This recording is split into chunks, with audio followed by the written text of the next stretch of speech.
Governor Kevin Stitt here. I wish I could be with you all this weekend for your conference, but I had to hop on here to wish you all the very best and check in with you on what you're doing here in Oklahoma. I know Zomi Americans from across the nation are gathered in Tulsa today, and I hope that you get to see how Zomi Oklahomans are thriving.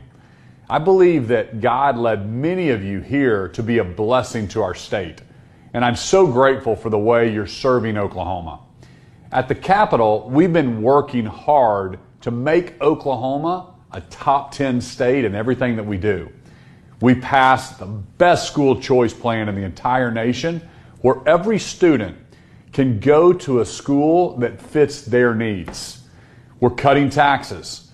And this year, we passed the largest single tax cut in Oklahoma history by eliminating the grocery tax. We're giving huge relief to hardworking Oklahomans at the grocery store. And we're advancing freedom for all 4 million Oklahomans. I'm so grateful to Oklahoma's Zomi community, and I pray you all have a fantastic time together this weekend. God bless you, and may God continue to bless the great state of Oklahoma.